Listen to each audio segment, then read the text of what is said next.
at 7. The health minister on board a flight that had to make an emergency landing at LPIA. What we are learning about today's flight straight ahead.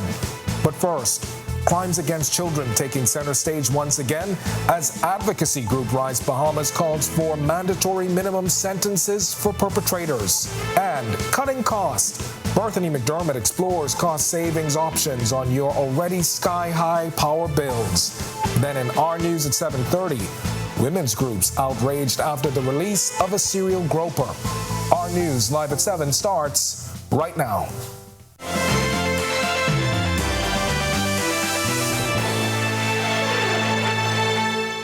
Welcome to Our News Live at 7. Thanks for joining us tonight. I'm Candido Knowles. Happy Friday.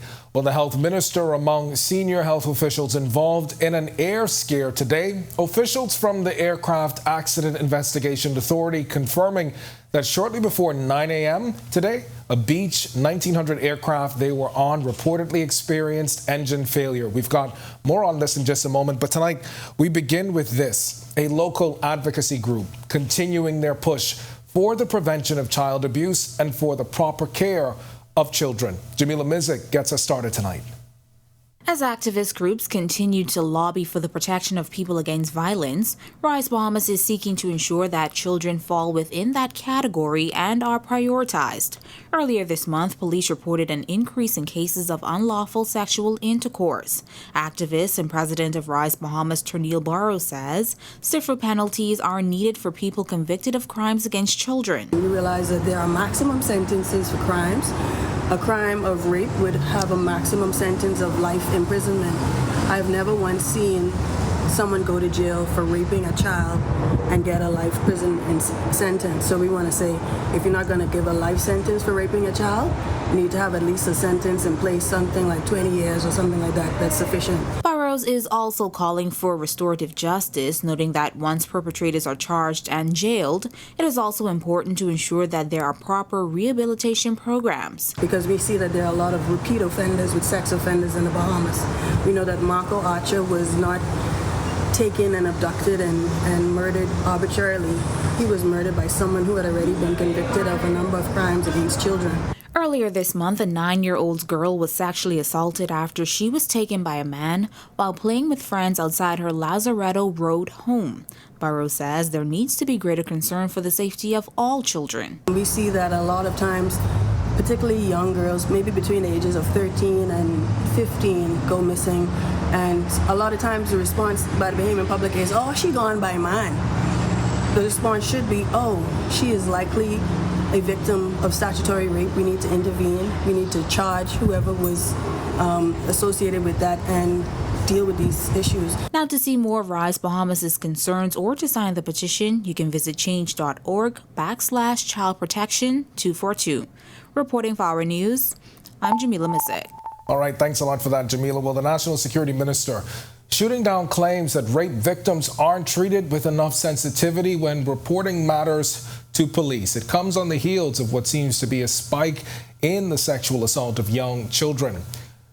Wayne Monroe says a special unit has been formed for reports like these with trained professionals. There's a sexual offences unit in CID. It's led by Woman Inspector Wims at the moment. We have sent them all over the world for training on how to interact with sexual offences victims. In the reports that I have seen, that is the organization interacting with victims, with sexual offences victims. The one-stop shop for sexual offences, domestic violence reports that the Commissioner has put in place, and we are looking at housing separately now, addresses just that.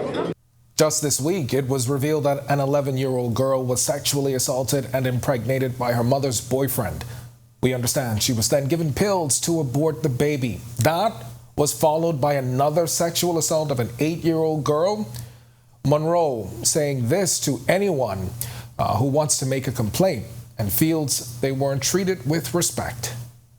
There is a right to be treated with compassion, a right to be treated with respect. If any member of the public thinks that that right has not been upheld, they ought to make a complaint. All right, well, fire investigators have a mystery on their hands after a man's body was found burnt beyond recognition this morning. Firefighters telling our news they were called to the scene of a brush fire near Blue Hill and Tucker Roads around 3 o'clock this morning. That's where they say they found a bushfire in that area. Now, once the fire was extinguished, the body of the man was found. Now, here's where the mystery deepens. Officers say they also found a blood-soaked T-shirt and ammunition. Police appealing to members of the public who may have any information to contact them at 911, 919, or the Criminal Investigations Department at 502-9991, or Crime Stoppers at 328-TIPS. Well, officials from the Ministry of Health involved in an air scare today. Officials from the Aircraft Accident Investigation Authority confirming that shortly before 9 o'clock this morning, a Beech 1900 aircraft with a Bahamian registration, C6KRC, experienced left engine failure after departing Lyndon Pindling International Airport en route to North Eleuthera. The plane, carrying Health Minister Dr. Michael Darville, as we told you at the top of the show, and several other senior health officials having to make an emergency landing due to that failure at LPIA. The matter, we're told, is being investigated by the AAIA. We've got much more to get to in a moment, including some tips on how to save on your next power bill. But before we get to that, we're following new developments in the tropics. In the Weather Center now is meteorologist Greg Thompson. Greg, I saw a photo of what was happening in the tropics this morning. What are we expecting to see over the next few days? I see you got some numbers there. Yeah, well, the National Hurricane Center as well, NOAA and the Colorado State University have updated their numbers early part of this month, and these are the new numbers. The averages for the season: 14 named storms, 7 hurricanes, and 3 of those are becoming Category 3 or stronger hurricanes. NOAA has their numbers 12 to 17 named storms. Colorado updated their numbers to 18. And of course, things are getting really busy out there in the tropics. And we are asking you or urging you to have your hurricane plans in place as we are starting to approach the peak of the season. Taking a look at our graphics for what's happening out there in the open Atlantic, there are 2 systems off the African coast, one in the central Atlantic, thereabouts. The first one is just off the African coast near the Cape Verde Islands, the second one. And these are the dates when we do expect some activity to start peaking across the tropics. Another one that's approaching the Leeward Islands as we speak. And then in the Gulf of Mexico, that tropical wave will show that satellite picture that's going through the southeast Bahamas. Once that gets into the Gulf of Mexico, we expect things to get a little more active out there with that system. Tropics, satellite-wise, those 2 systems, as I mentioned, out there in the open Atlantic. The first one actually off the Cape Verde Islands, a couple hundred miles. Second one just in the central Atlantic. Those have the potential to become a tropical depression over the next couple of days, so we will continue to watch these. Good thing about these 2 storms, they will likely stay in the open Atlantic and turn more towards the north and away from us. Then we have another system that's, disorganized showers approaching the Leeward Islands. The National Hurricane Center expects this to have a low-pressure system develop once it passes the Leeward Islands, and that will be the one that we will continue to watch, as that is going to track more towards the west-northwest, just to the south of the Great Antilles.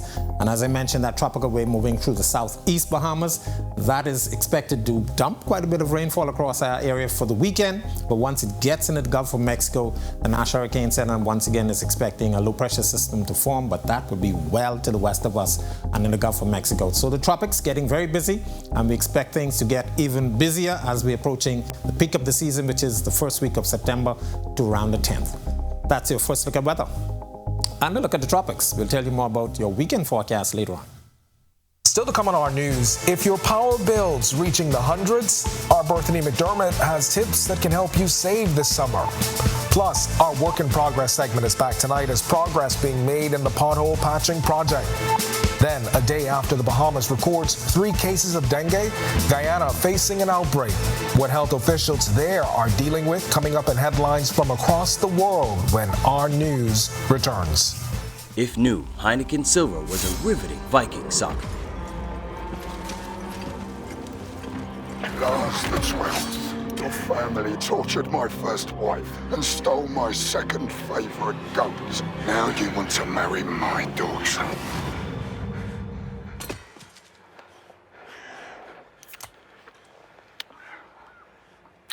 Okay. All the taste, no bitter endings. Smooth, fresh, silver.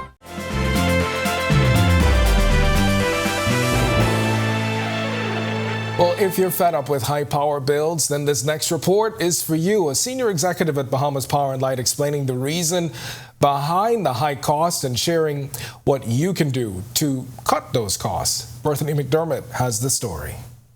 The sweltering summer heat has also brought with it heightened electricity bills to the surprise of many consumers. Since July, many have complained, saying they saw their power bills double in some instances. Bahamas Power and Light Chief Operating Officer Tony Seymour explains the increase in bills are twofold. The bills would be higher in the summer because the consumption normally increases in the summer. Your ACs have to work a lot harder to cool the same space.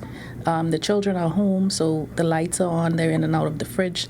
That could contribute to an increase in the power bills, but also the fuel surcharge has increased. You may recall Prime Minister Philip Davis announcing back in October 2022 that the fuel charge will nearly double for smaller consumers in less than a year, while larger consumers will see the fuel charge nearly triple. At the time, Davis said the move was unavoidable. However, Seymour says consumers can expect relief soon. It's expected to decline by the end of the year, so some relief should be seen in your consumption as well as in your overall bill around November, December. But the big question for many is what can be done to reduce power bills in the short term? Seymour lays out a few energy-saving measures. Changing out your light bulbs to LED lights is one of the cheapest things that you can do.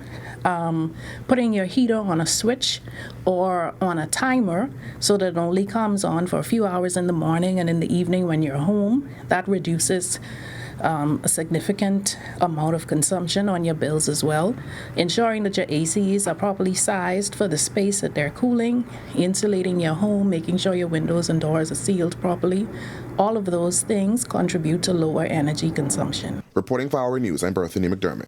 All right, thanks a lot, Bethany. Well, potholes, they've become just about every motorist's problem. Well, tonight, a senior civil engineer in the Ministry of Works is addressing the issue and sharing the way forward. Natalia Hall reports.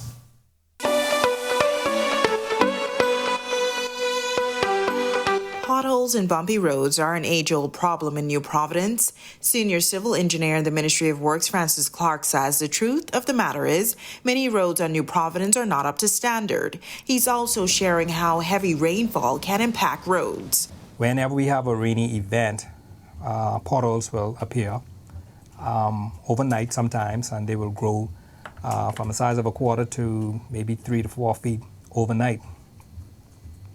And so also rainfall intensity has increased. The senior engineer says sometimes Ministry of Works teams are unable to fix potholes if there's bad weather. In addition to that, we have awarded contracts to 12 contractors who will be attending to these potholes in the 12 separate zones, different zones.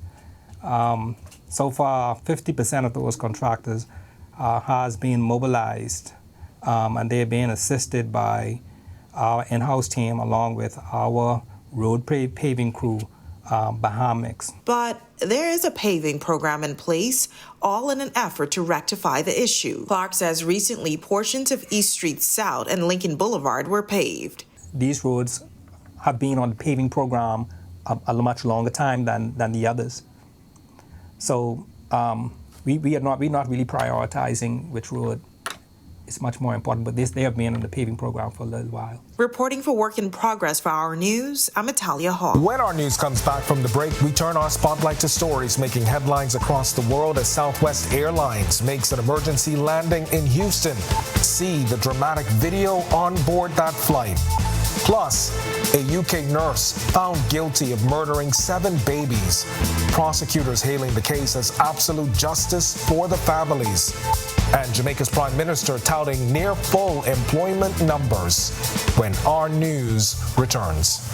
Doctors Hospital has reimagined primary care. We have invested to improve our health system, ensuring that accessible, affordable, world-class clinical care is closer to you. Your relationship with a primary care provider shapes the foundation of your overall health. Our new, modern primary care facilities are where critical diagnosis and true personalized treatment begin. With locations across New Providence, Grand Bahama, and Exuma, we invite you to experience the Doctors Hospital difference. Book your next appointment at clinics.doctorshos.com.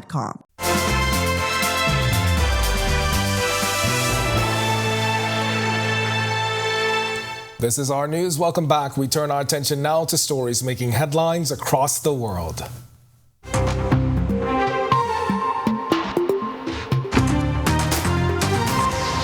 A Southwest Airlines flight en route to Cancun was forced to make an emergency landing at William P. Hobby Airport on Tuesday following an engine fire mid-flight. The incident occurred shortly after takeoff, prompting the plane to swiftly return to the airport in Houston. Eyewitness video captured from inside the plane, as you can see there, depicting flames erupting from one of the plane's engines. In a statement, Southwest Airlines said the plane was grounded for review. The Federal Aviation Administration, FAA, says it will conduct a thorough investigation into the fire. A British nurse who penned a note stating, "I am evil," was found guilty on Friday of murdering 7 newborn babies and trying to kill another 6 in the neonatal unit of a hospital in northwest England where she worked. 33-year-old Lucy Letby was convicted of the killings at the Countess of Chester Hospital and attacking other newborns, often while she was working night shifts in 2015 and 2016. The jury had been told she poisoned some of her infant victims by injecting them with insulin, and others were injected with air or force-fed milk. I would like to thank all of the families in this case for their exceptional resilience and strength throughout this entire investigation. Their composure and their dignity during this trial has been truly overwhelming. The investigation into the circumstances surrounding this case started in May 2017. Since that time, hundreds of witnesses have been spoken to by a team of dedicated detectives. Canadians evacuated Yellowknife on Thursday night as firefighters battled to prevent wildfires from reaching the remote northern city. People lined up outside a local high school waiting to be taken to the airport to board evacuation flights to the neighboring province of Alberta. Some 10 evacuation planes ferried about 1,500 people out of the city on Thursday, and about 22 flights were due out on Friday, while scores of people left via roads, authorities say. And health officials in Guyana are now assessing and trying to mitigate what they are calling an outbreak of dengue in the country. Health Minister Dr. Frank Anthony says the ministry has activated a technical working group. Official stats show Guyana has recorded 2,169 cases of dengue, with 239 patients hospitalized and 11 dengue-related deaths for the year. And finally, Jamaican Prime Minister Andrew Holness says the country is close to full employment as it recorded a record low unemployment level of 4.5%. In a statement on Wednesday, Holness described it as welcome news. Meanwhile, the Minister of Industry, Investment and Commerce, Auburn Hill, says authorities are seeking to remove barriers to get small businesses to increase exports. Still to come in our news, today in history, find out interesting facts about the day that was August 18th. Then in our news at 7:30, women's groups across the country outraged over the release of a serial groper. Plus, an airport executive says the country's main gateway is seeing stronger travel demand this summer. We've got a look at the numbers when our news returns.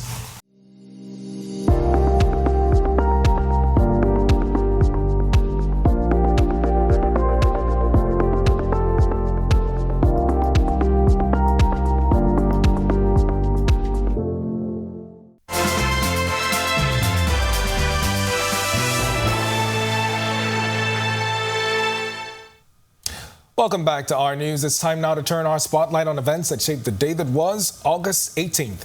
Take a look.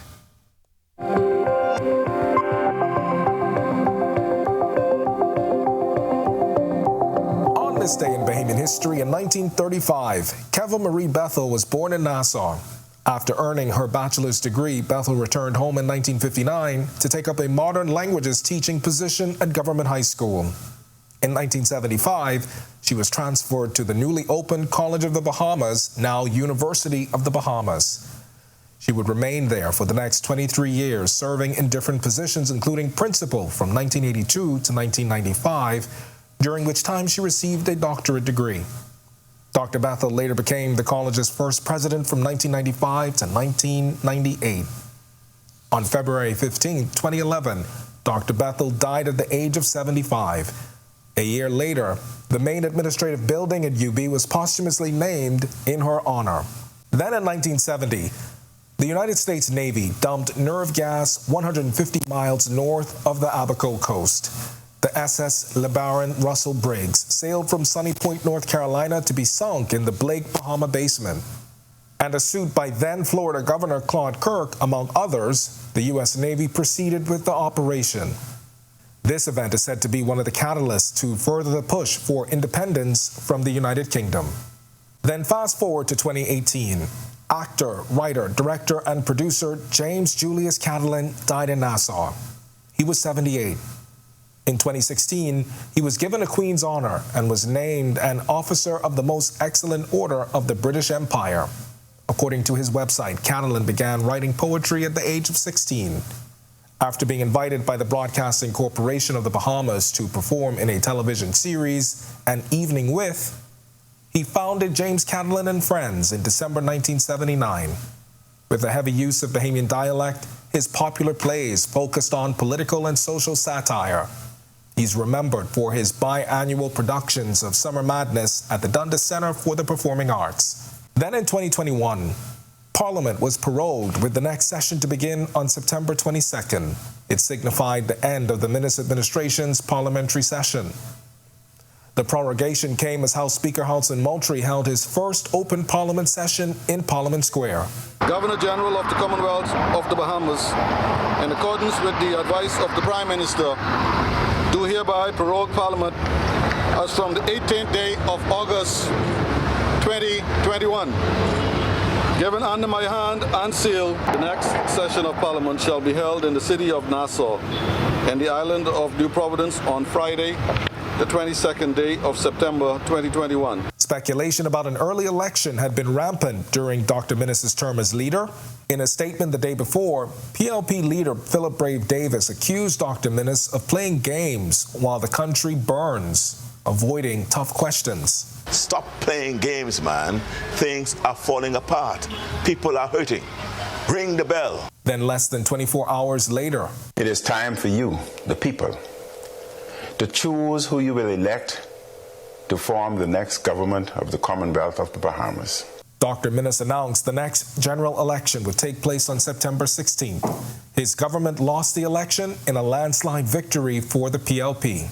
And finally, on this day in 2022, following the tragic death of 21-year-old Omar Davis Jr., came this news. Following the tragic killing, the Coalition of Child Advocates is calling for the resumption of capital punishment. The group returning to the area where Davis was found to hang a wreath and lay rose petals in tribute to a life cut tragically short. They were joined by fellow activists from Rise Bahamas, Rights Bahamas, and mothers who also lost their sons to violent crimes. Patrice Hanna-Carey, Coco, and those that stand here with me, we demand justice. We call back for the days of Thomas Rackley. We call back for hanging.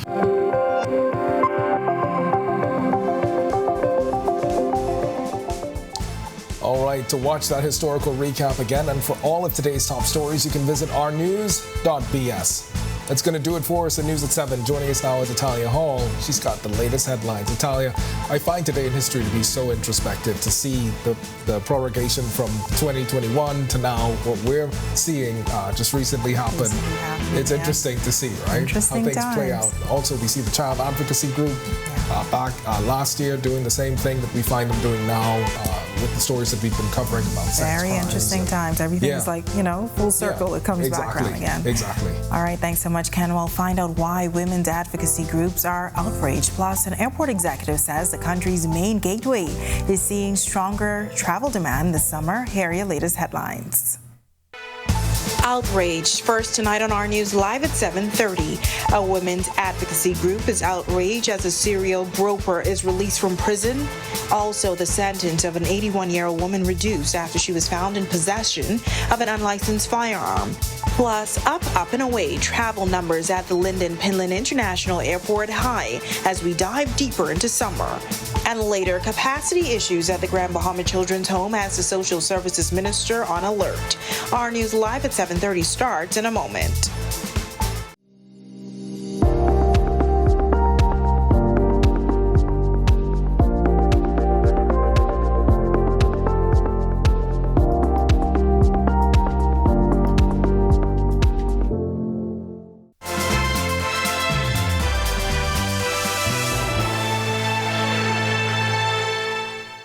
Welcome to Our News, and thank you for joining us. I'm Atalia Hall.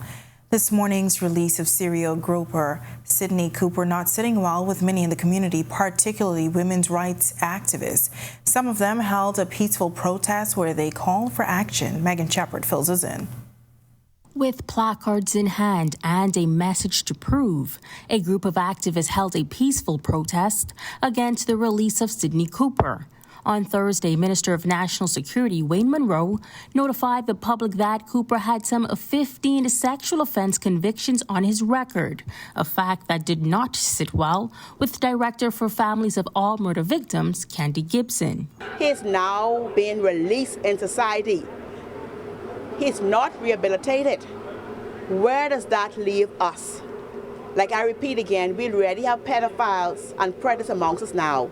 You could imagine releasing a person who spent numerous years at Foxhill Prison and not being rehabilitated. I have a big issue with that. She believes the country should look into implementing a strike system when it comes to repeat offenders. There should be a program in our country where there'll be 2 or 3 strikes and you're out. Once a second or third time you commit the same offense, you spend the remaining of your life in prison.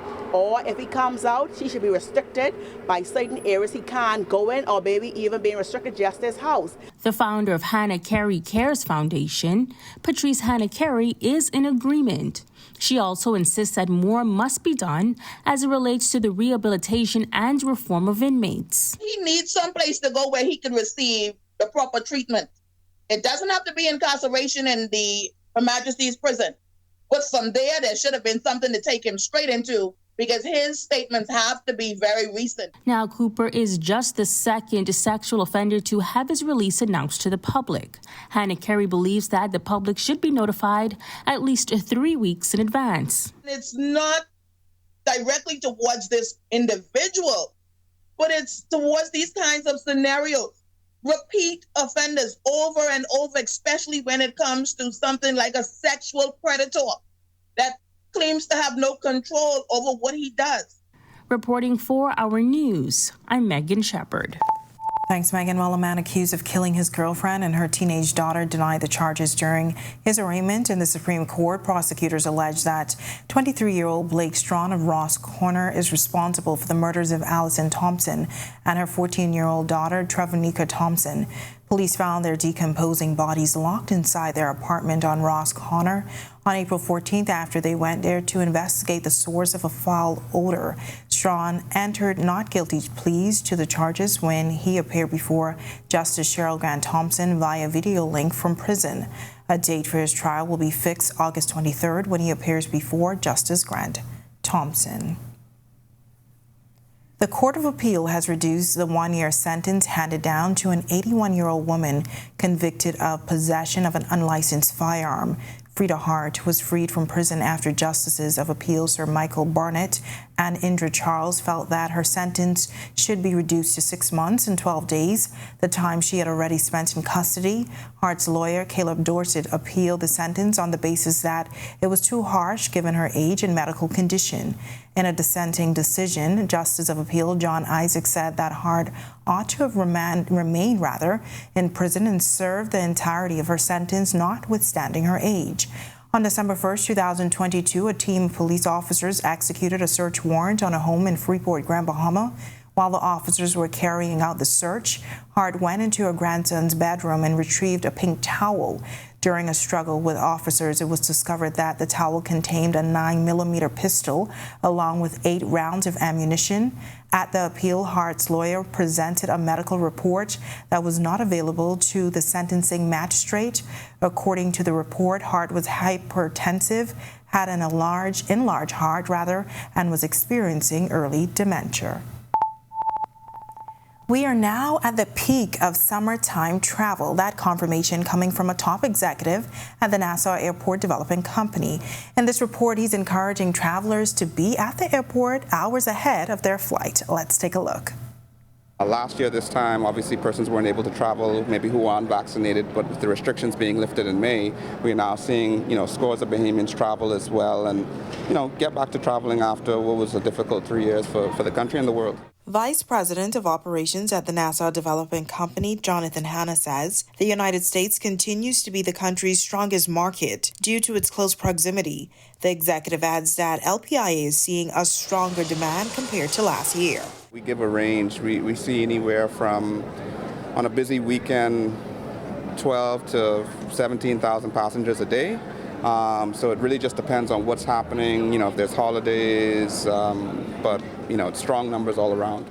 He's encouraging passengers to arrive at the airport 3.5 hours early for international flights and 2 hours ahead of domestic flights. So one of the things we always tell people, if their travel is flexible, to avoid that 11 a.m. to 3 p.m. travel period. If they can travel before that, after that, if they can also travel on a Tuesday, Wednesday versus a Friday, Saturday, that's when we tend to see the most of our traffic on those weekend days, especially between that 11 and 3 period.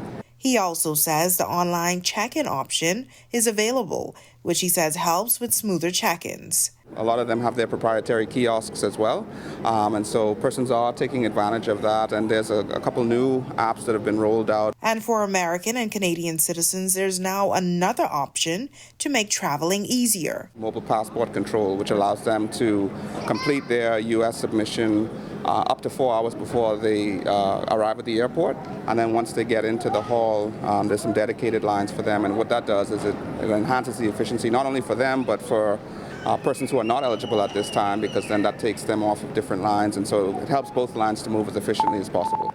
While scattered showers around the islands today as we prepare for the weekend, but forecasters are watching the tropics as there are 3 potential systems in the Atlantic. Meteorologist Greg Thompson is live in the studio with a first check on weather. Greg, can you tell us what's happening exactly? Should we be concerned about this? Well, the first statement, we do expect a soggy weekend. There's some showers with a tropical wave that's moving through us, and we are going to be watching 4, not 3 systems or 3 areas in the tropics. It's getting busy out there right now, so if you haven't done your hurricane preparations, this is the time to do it. 85 degrees outside our studios right now in the partly cloudy skies. It is humid. The winds are out of the east-northeast at 9 miles per hour. That's making it feel like a humid and warm 96. Satellite radar composite showing a lot of showers. This mass of showers and thunderstorms is actually associated with an upper level trough that's dropping across Florida. But there is a tropical wave that's moving into the southeast Bahamas, and a lot of moisture associated with that is moving towards the area. So we're looking at showers and thunderstorms for the weekend. So it looks to be an unsettled pattern for us, and this system will move into the Gulf of Mexico. This is the one that's possible to form into a low pressure system by the beginning of next week. That's your first look at weather. Stick with us. A look at your weekend forecast is still to come. Still to come on our news, the Grand Bahama Children's Home facing issues with capacity. Also certified, 25 Atlantis employees now better equipped with new skills in the field. Plus, the Bahamas preparing to host the finals of the World Public Speaking Championships. Our Joshua Williams speaks with one of the participants when our news returns. Cancer Treatment Centers of America is now City of Hope, creating one of the leading cancer care and research networks from coast to coast, providing more of what you need. More locations means more care closer to home. More specialists means more expertise. More research means more breakthroughs. More advancements means more treatment options. And more options means more hope. Call now to get more of the care you need. I always find new ways to connect. Even with those friends that are very, very far away. It doesn't matter who you are. What matters is sharing. Because sharing a bucket with friends tastes finger-licking good. It has the looks, the style, the performance. Your new car is everything you always dreamed of.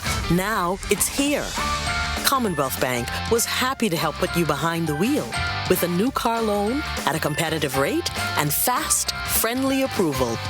It's a service that just comes naturally to us, just like how love of tradition comes naturally to you. Commonwealth Bank, leader in personal banking services. Hey, it's your boy Charlie Bahama, and man, you got to catch the Charlie Bahama show this week, where we're going to be coming to you all the way from Abaco. We're going to have 2 episodes because we couldn't fit all this adventure in just 1 episode. So we're going to have 2 episodes all the way from Abaco, Hopetown, as you can see where we are now at the Elbow Key Lighthouse. So we're going to be doing a lot more all throughout, all right? So you definitely want to be a part of this show, all right? The Charlie Bahama Show every Friday night, 8 p.m. on RTV channel 212.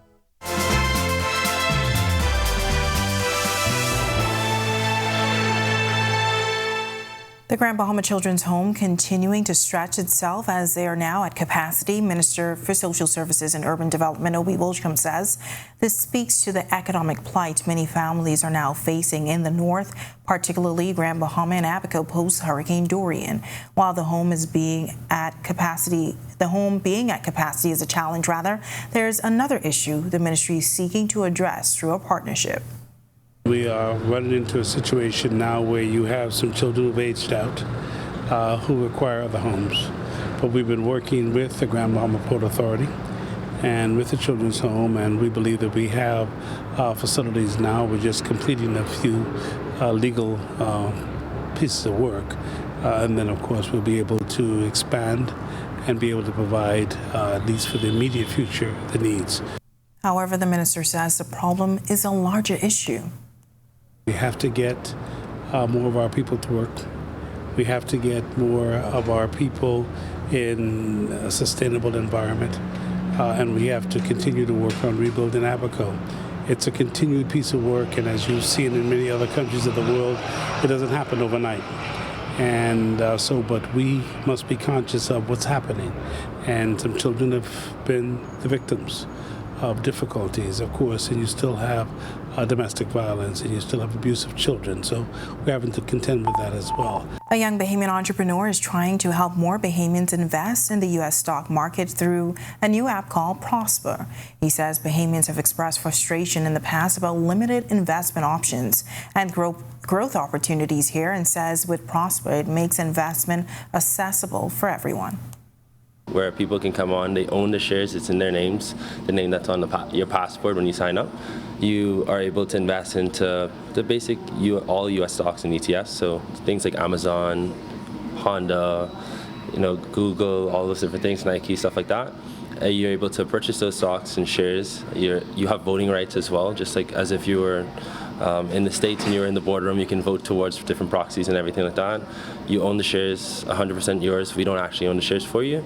People can come on, use their phone, pretty simple, nice and easy. So you can buy in shares or buy in dollars. So you could say $20, I want to buy $20 worth of this.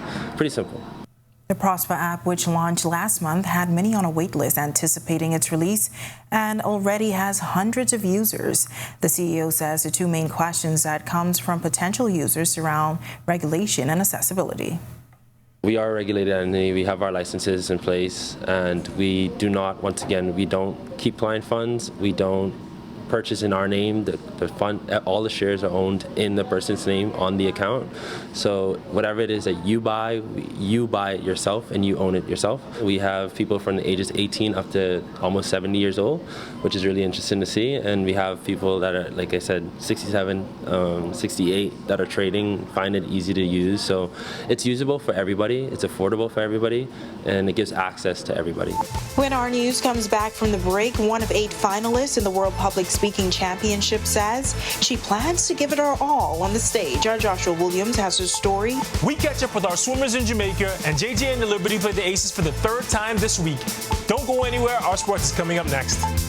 And 25 Atlantis employees certified with new skills. We'll tell you all about the program, but our news continues. Stay with us.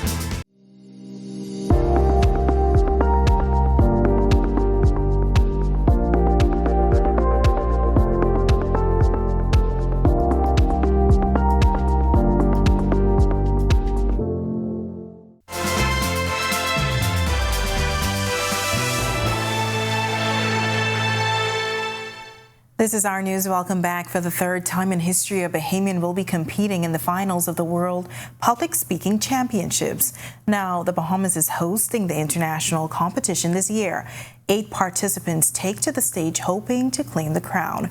Our Joshua Williams spoke with our champion ahead of tomorrow's competition. From being one of 35,000 world members to being one of 24 regional representatives to one of 8 standing in the world, the Bahamas will be represented by Anastasia Policius this weekend at the World Championships of Public Speaking. The 2023 International Toastmasters International Competition held at the Bahama Resort brings together Toastmasters globally for seminars and competitions. Policius describes the feeling of moving on to the finals. It is so incredibly exciting. For many years, I have wanted to compete, but know I needed to spend some time developing my skill set, not just here in Toastmasters, but around the world, making sure that I was ready for this level of competition.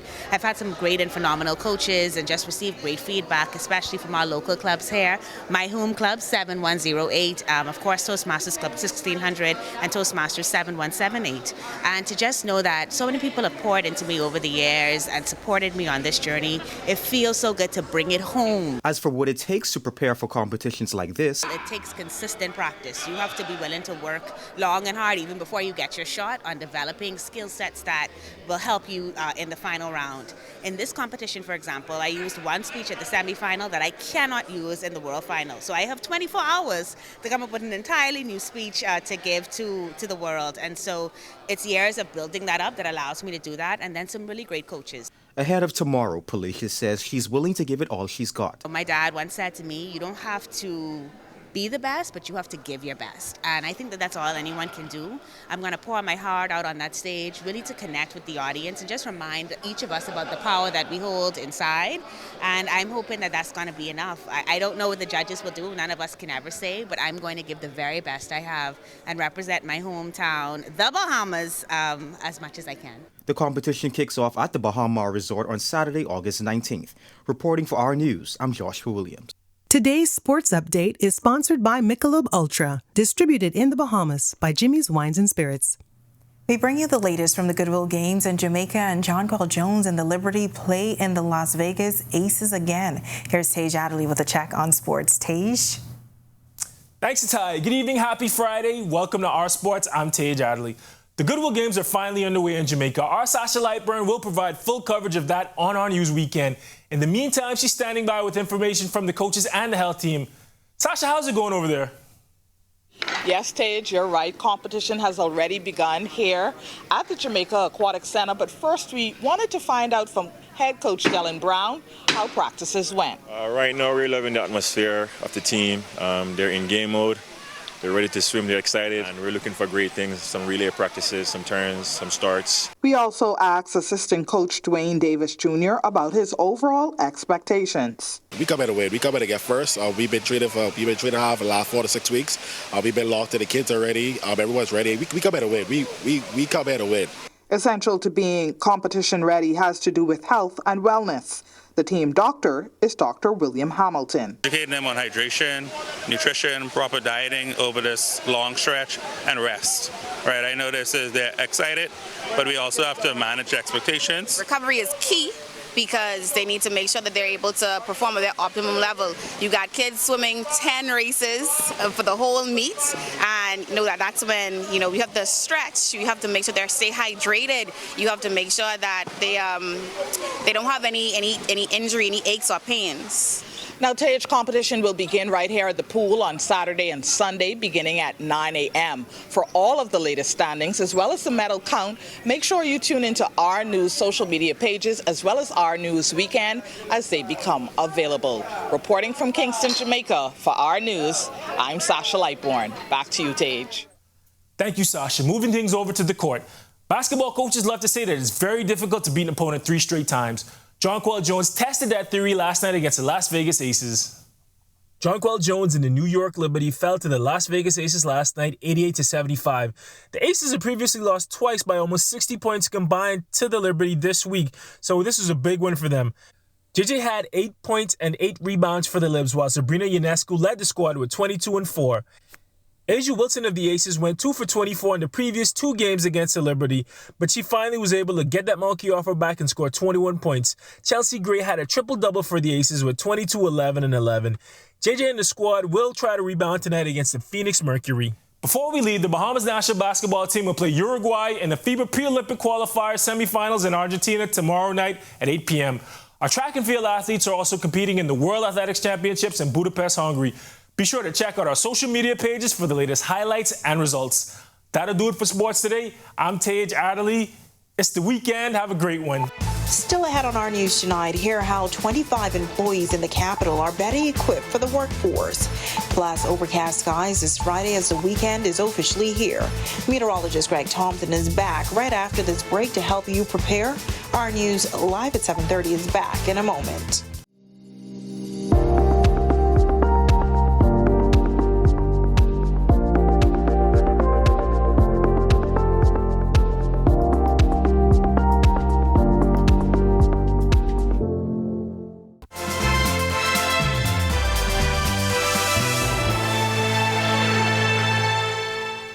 Welcome back to our news. The weekend is finally here, but all eyes are on the Atlantic as there are 3 disturbances brewing, and according to Greg, maybe 4.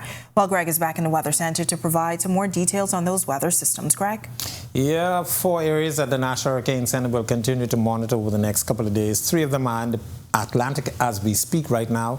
Those systems are 2 off the African coast. Well, one just near the Cape Verde Islands, the other one Central Atlantic. Then there's a broad area of disorganized showers approaching the Leeward Islands. The National Hurricane Center watching that as well. And this tropical wave that's moving across the southeast Bahamas eventually will move into the Gulf of Mexico, and the National Hurricane Center is giving that a potential for formation. 2 systems that we continue to monitor. One, as I mentioned, just to the west of the Cape Verde Islands, that has a medium to high chance for formation. The other one in the Central Atlantic as well. And the third one approaching the Leeward Islands, that's expected to have about a medium, low to medium chance for formation. We will watch this one closely as this one will continue to track towards the west-northwest, just south of the Greater Antilles. And then, of course, that tropical wave moving in across the southeast Bahamas, that's going to provide some showers and thunderstorms for us for the weekend. So it looks to be a wet pattern. But once it's getting into the Gulf of Mexico, we expect that system to continue to move towards the west, and National Hurricane Center will give that about a low chance for formation. Speaking of that tropical wave across the area, broad area of low, disturbed weather will be moving across us. Potential for some flooding will be there, and of course, once this tropical wave moves, high pressure will build behind that, and we're looking for some very breezy conditions, so the weekend is not going to be looking good. Future forecast showing the moisture associated with that system moving across us, central Bahamas tonight through tomorrow into Saturday, and then eventually by Sunday we expect that system to continue to track towards the west. Most of the activity will be moving into the Gulf of Mexico, and then we should be improving by the beginning of next week. Boating forecast for all areas. It's going to get very windy out there. We have an advisory posted. Winds will be out of the east to southeast, 15 to 20 knots. It will be gusting at higher times.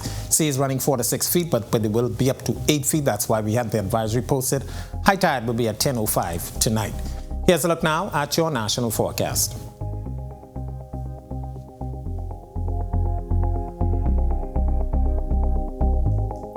In your extended forecast, the tropical wave moving through us. We have some showers in the forecast for Saturday. Condition will be improving somewhat on Sunday. And by next week, we expect that high pressure to be building into our area. Some Saharan dust will be associated with that, so we're looking at temperatures to get back into the 90s, and we should have the usual afternoon showers and thunderstorms in the forecast. That's a look at our weather in the tropics. Back to you, Talia. Those disturbances, that may not be much to worry about. Well, the first 2 in the Atlantic, they expected to stay out there in the Atlantic. The one that's approaching the Leeward Islands, we will watch that one closely. It's expected to track to the south of us.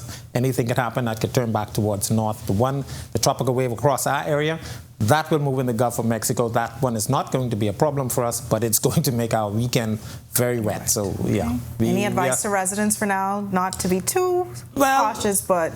Yeah, but we are approaching the peak of the season. This is our second half of August, and the first week of September is when we start to see things really ramp up.